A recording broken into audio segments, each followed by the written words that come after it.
So I'm going to present some joint work that I've done with my colleague Johannes Siebert in Austria. We are both decision analysts, and as any decision analyst will tell you, if you're facing some big complicated decision where there are lots of different factors that matter, a good first step is to lay out what matters to you before you actually start comparing alternatives. So if you are going to buy a house, before you go look at houses, you would lay out explicitly, okay, I want to maximize the size of the house, minimize the price, maximize quality of the schools, minimize commute time, etc. So we wanted to explore how well generative AI tools could do at that process of generating objectives for a decision setting.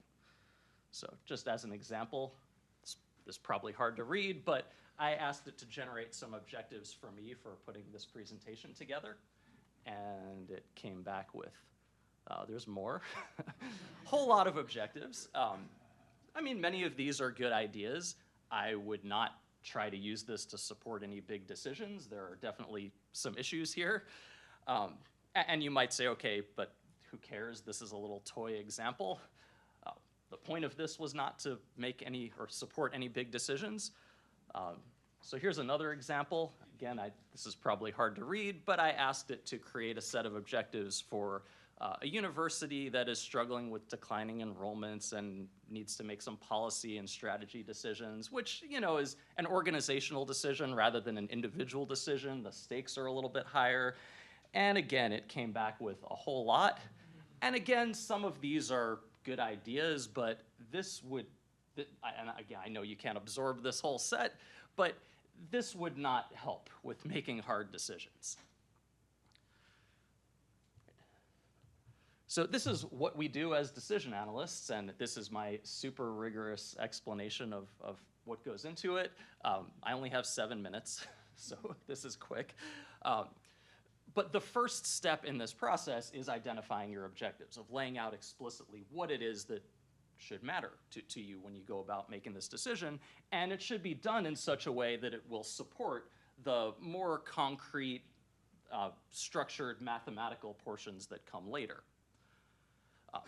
Identifying your objectives is also the part of this that is the hardest to automate. It's the most murky, high-level, human, problem-defining sort of step here that resists, and you know, this is even pre-AI, has resisted approaches to have humans pawn off some of the effort to, you know, to whatever sorts of tools they might be trying to delegate to.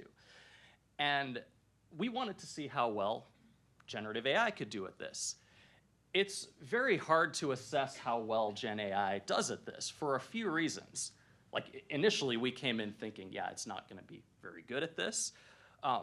One of the big challenges is there is no ground truth.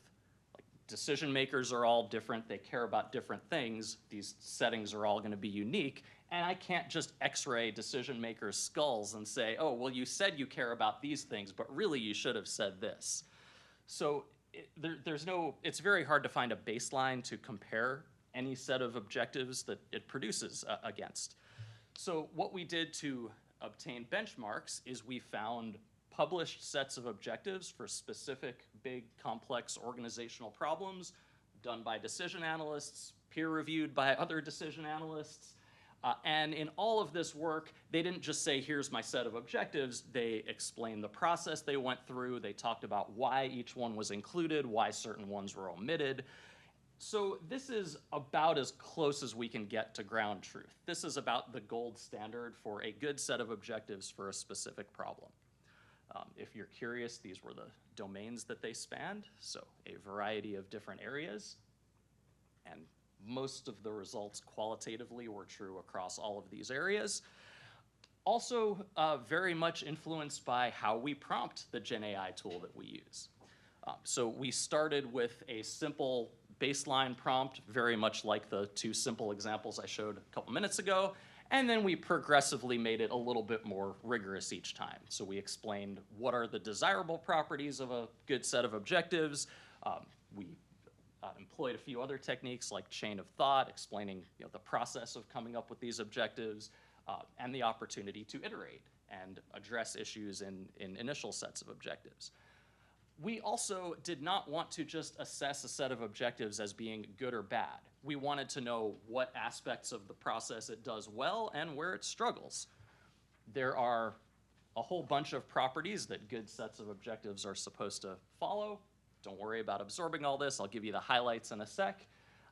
We tried to be as rigorous as we could about reviewing, discussing, checking so that these ratings were not just arbitrary numbers we assigned. And these are the results from our first two sets of prompts. These numbers were created based on ChatGPT objectives. We tried other tools as well. We used Claude, we used Gemini, Grok for robustness. That qualitatively all worked out this way. And in general, the tools struggled with the sorts of properties that describe the sets as a whole. They came up with individual objectives that if you look at them one by one, those objectives were reasonable for these problems, but it struggled to come up with a coherent set. We were able to improve that a little bit when we started layering these more and more thorough prompting techniques on top, but still not fantastic. So the short version of our results, a lot of promise for things that, for objectives in isolation, not great for objectives as a set. You can mitigate that somewhat with better practices. And the short version, great for brainstorming objectives, but not sufficient for replacing an expert. You still need a human in the loop, and that is very much in the same vein as findings in a lot of other areas, that these tools are fantastic for producing lots of content. You still need a human in the loop. Right. And our recommendation was captured in this flowchart. I will give you a QR code to the paper in just a second, so don't worry about trying to absorb all of this. I realize I showed a lot of stuff very quickly on a few of these slides. But the idea here is we're trying to leverage both the things that GenAI does well and the things that the human experts do well, and try to, as best we can, get the best of both worlds. All right, so again, here's the QR code to the paper. It is forthcoming. It's published online. Eventually, it will be in print. So I will stop here.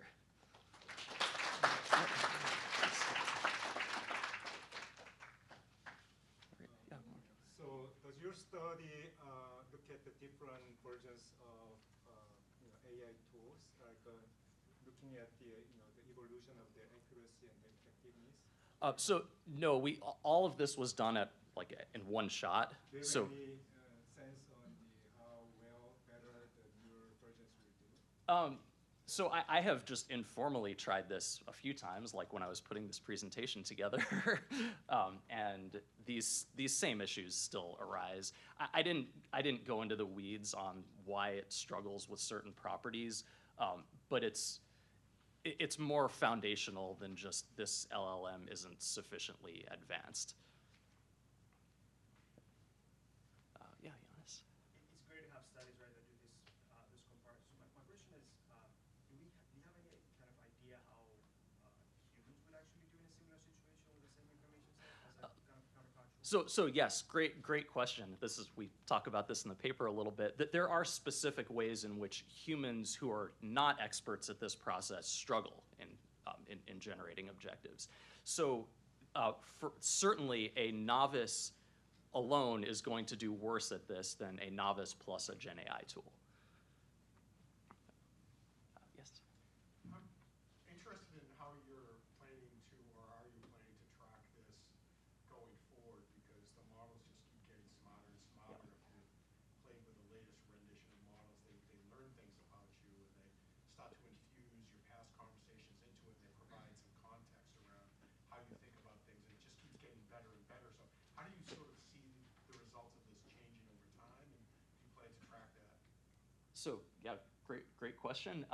So yes, we are doing a few follow-up projects around this. So yes, we are definitely tracking this over time, and we did notice that if we weren't careful early on, that whichever tool we were using would start to adapt its responses based on interactions we had previously for other settings in this project.